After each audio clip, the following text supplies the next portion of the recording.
Hi everyone, I'm Molly Jane, and here we are speaking today with Bitcoin Jesus, Roger Ver. My first question is, do you still use that nickname? Because I've heard it a long time, but I feel like maybe it's gotten a little bit out of fashion now.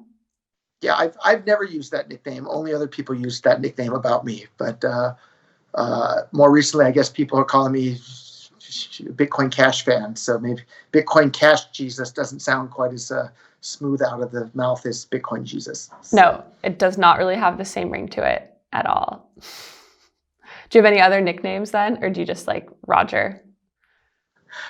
I prefer Roger. You asked about other nicknames. For those that have been following the crypto space for a long time, they'll know that I did a little bit of time in federal prison. And my nickname in federal prison was El Peligroso. And El Peligroso in English, that means like the dangerous one. But the reason they called me that is because I just laid in bed all day, every day reading books. And I was like 135 pounds and didn't do anything but reading books all day. So it was like a joke within the prison to call me El Peligroso. So that was my other nickname. I don't know which one's, better, Bitcoin Jesus or the dangerous one. They're both dangerous, really. Okay, starting off. You're known for being very vocal in the crypto space and around, but recently, at least I've noticed, and people have noticed, you've kind of seemed to have been taking a step back, been a little bit more quiet. Would you categorize yourself as would you say that's a correct assessment, or are people misreading the situation and you're just as vocal as ever? I think that's the first time anybody said I've been more quiet recently. So maybe I need to step things up a bit more. It was not my intention to be quieter than before. Peer-to-peer electronic cash for the world is fantastic for everybody, and I plan to continue shouting from the rooftops about just how important cryptocurrency and peer-to-peer cash for the world is for everyone. I don't plan to stop at all.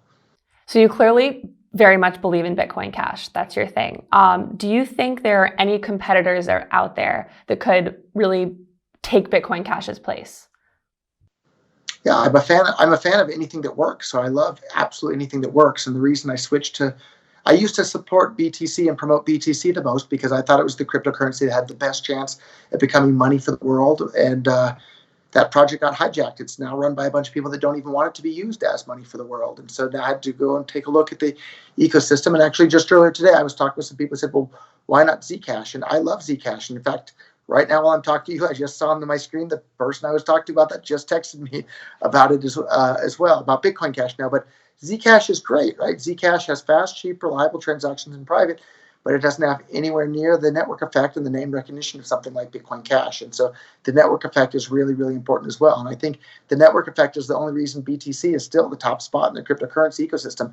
It's certainly not because it provides the best user experience. If anything, it provides one of the worst user experiences, with the exception of having this big network effect of users and name recognition and businesses that accept it. But the transactions themselves are slow, expensive, and unreliable, whereas Bitcoin Cash has almost as big of a network effect, but with fast, cheap, reliable payments. So in the long run, I think Bitcoin Cash has a better chance of bringing more economic freedom to the world and empowering more individuals around the world to have more control over their own money. But if tomorrow I thought it was something other than Bitcoin Cash, I'd be busy promoting that something else. So do you think it's important to, in a way, put down Bitcoin in the public eye? Because definitely you and people that really support Bitcoin Cash make a big deal out of really publicly saying all the ways that Bitcoin is bad. So my question is, what's the importance of pointing those things out rather than just focusing on the positives of the currency that you're supporting at that moment? Yeah, I think if people buy BTC thinking that it's Bitcoin, they're being cheated. Bitcoin very clearly became popular because it was fast, cheap, and reliable peer-to-peer electronic cash for the world. BTC is no longer any of those things. It still has the Bitcoin name, but it has none of the characteristics that made Bitcoin popular to begin with. So if someone wants to buy the version of Bitcoin that made Bitcoin popular for the entire world, they should buy Bitcoin Cash, or they should at the very least buy some cryptocurrency that actually works as a currency.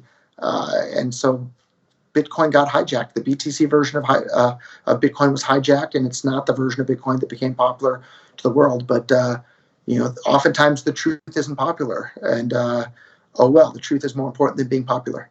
So do you feel in some way like you were righting a wrong? You're correcting the public opinion with some sort of anti-Bitcoin rhetoric?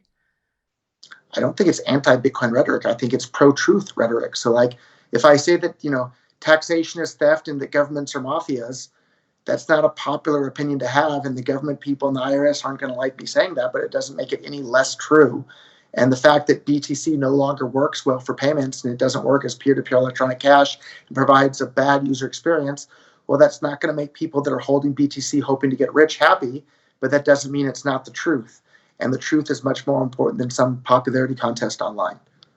So speaking about definitely a good segue into popularity contests online, people have definitely been asking about the Bitcoin Twitter handle has done a complete turnabout and now is a Bitcoin supporter, BTC supporter, not Bitcoin Cash supporter. What is your version of the events that caused this all to happen, if you have one? So my version of the events, and like it's not really my story to tell, and so I want to tread very, very carefully and not upset anybody that was involved in any of this, because again, it's not my story to tell. But the original owner of the BTC Twitter handle was someone who'd been involved in Bitcoin since 2009 and was and still is a giant Bitcoin Cash supporter and loves peer-to-peer electronic cash for the world, and that's why he likes Bitcoin Cash. And he's basically distraught over what the new owner of the Bitcoin Twitter handle is done with the handle, and isn't at all what was represented to him with some other things that were going on. So I don't know who owns or has control of the @Bitcoin Twitter handle now, but it's not the original guy from 2009 who likes Bitcoin Cash. And if anything, whoever's in charge of it right now is just showing how juvenile and out of touch with reality a lot of these BTC fanboys are. Like, I'm busy trying to build the tools to empower people to use peer-to-peer electronic cash for the world, regardless of where they're born, what color they are, what color the passport is, any of that. And a lot of the BTC people seem to be busy, trolling on the internet about dragons and wizards and all sorts of, internet gaming stuff, rather than building actual useful tools in commerce to improve the lives of people around the world. So you can definitely debunk then Charlie Lee's theory that it's an ex-girlfriend of yours trying to get back at you. I'll even go so far as to say that the previous owner of the @Bitcoin Twitter handle was not even a female. My next question is about Bitcoin Cash and use cases. So you've said online before that Bitcoin Cash is accepted at over 100,000 merchants. And I do think that there's a big difference between being accepted and being used. So how often are you seeing the actual use of Bitcoin Cash at a merchant as opposed to the merchant just saying, we accept it, but then nothing happens? Sure. If you look at the data on-chain, Bitcoin Cash is the second most popular cryptocurrency out of all of them for payments. BTC is number one, BCH is number two, ahead of Ethereum, ahead of Dash, ahead of Monero, ahead of Zcash, ahead of Ripple, ahead of everything else. So Bitcoin Cash is number two and growing. If you look at the data from BitPay, Bitcoin Cash is having more usage each month, not less. And like BTC is still the top dog and the king, but when you have two different competing cryptocurrencies, with one has a bad user experience and one has a good user experience, and they're accepted at a similar number of merchants, it's not going to take too much time until more and more people start using the cryptocurrency with a good user experience. And talking about just like the technicalities of Bitcoin Cash, does price matter to you? Is that something you wake up every morning and you go on CoinMarketCap and your day is like either broken or made by Bitcoin Cash's price movements, or is that irrelevant to you in terms of like the long-term use case goal? I wouldn't go so far as to say it's irrelevant, but it's like the least interesting aspect of this. The price is just a side effect of the actual usefulness to people in people's lives, or the speculation on the future usefulness of it in people's lives. And if you build tools to make Bitcoin Cash useful for the world to use as money, and more people start to use it for money, and they clearly are. I just have back-to-back meetings every single day with businesses. And in fact, the biggest problem today is right now, Bitcoin Cash, the transactional throughput capacity is about 100 transactions per second. The business I just finished meeting with about an hour ago, like, well, this sounds great, but if we deploy it to our system, we're going to hit that limit right away. So the next thing I'm going to do when I'm done with the interview, I'm going to say, hey, let's increase the block size from 32 megabytes to something bigger than that, so we can handle these big businesses to start to use it for payments all over the world. So the price is just a side effect of all of that. And Bitcoin has the higher price because people early on were speculating that it was going to be used as money. The people that are still paying close attention are busy selling their BTC to buy Bitcoin Cash or other cryptocurrencies. The next question has to do with sort of the idea of global adoption in terms of the Libra Association, which has been in the news every day since it was announced. Do you think that something like Facebook's Libra, which some would argue is a very decentralized form of like a peer-to-peer currency, could in any way take the place of Bitcoin in the future? And is that something you would even want to happen? So two questions there. Is that something I would want to happen? I don't know. It would depend on the exact characteristics of Libra, and if it's empowering to the individual to have more control over their own money and their own lives, then yeah, that would be fine. If it's disempowering and it's creating this, George Orwellian surveillance state where every transaction is being surveilled by Facebook and governments, then no, I wouldn't want that to happen. So we don't know. But Bitcoin.com has applied to become a member of the Libra Association, so we can help guide and steer that in a direction that is empowering to the actual individual. So I'm a fan of anything that works. If it's useful, people are going to use it. And if something even better than Bitcoin Cash comes along that I think is good for the world and provides more economic freedom to the world, I'll be busy promoting that every day. Just like I used to promote BTC because I thought it was the best tool to bring more economic freedom to the world. Now I promote BCH because I think it's the best tool. And if someday that happens to be Libra, I'll be busy promoting that as well. What about the idea of in China, one of their central bank has also been working very quickly, apparently, on trying to release a central bank-backed digital currency. Do you have any opinion on those? I mean, it would definitely be a government-supported cryptocurrency, so I could see it having more of an Orwellian future as opposed to a people to the power future. But if you had to say as a whole, central bank-backed digital currency for you, is that a positive or a negative step in the space? I think it's a positive step, right? Because even if it's a central bank controlled and backed cryptocurrency of some sort, well, then you can go and trade it for some Bitcoin Cash or some Zcash or take your pick and start using some other one. And then you have these, on ramps and off ramps with the central bank issued digital currency to other free market issued digital currency. So I don't really see it as a bad thing. And if you're using a credit card today, the government can track every single purchase you make on that. So I don't see a big difference between a central banked digital currency and your Visa card today. How often do you use Bitcoin Cash yourself in your everyday life, either just out of necessity or out of a desire to have things like more in your control and in your power? I use Bitcoin Cash every single day. I've probably set up over a dozen people with Bitcoin Cash wallets today and gave them all some Bitcoin Cash. And I love Bitcoin Cash because Bitcoin Cash has Cash Shuffle built right in as well to like the Electron Cash Wallet, where you can have privacy on your Bitcoin Cash transactions. If you go to cashshuffle.com or .org, you can download that right now today. And if we have a big enough data set of people using Cash Shuffle on Bitcoin Cash, the privacy could potentially be even stronger than like Monero or something like that. So I think that's a really big deal. And that's something that BTC used to have. And with the small blocks and full blocks, that thing had to disappear on BTC because it became too expensive and inconvenient to use, whereas Bitcoin Cash can still do that easily. So Bitcoin itself is also trying to overcome some of the hurdles you've mentioned. Like one example is the Lightning Network. Do you have any thoughts on how the Lightning Network could work to kind of fix some of the problems that Bitcoin has? I wish the Lightning Network good luck, but it's not even remotely close to being usable in actual commerce today. And I think it's really disingenuous. There's lots of Lightning apps calling themselves Lightning wallets, but they're not Lightning wallets. They're Lightning centralized bank accounts.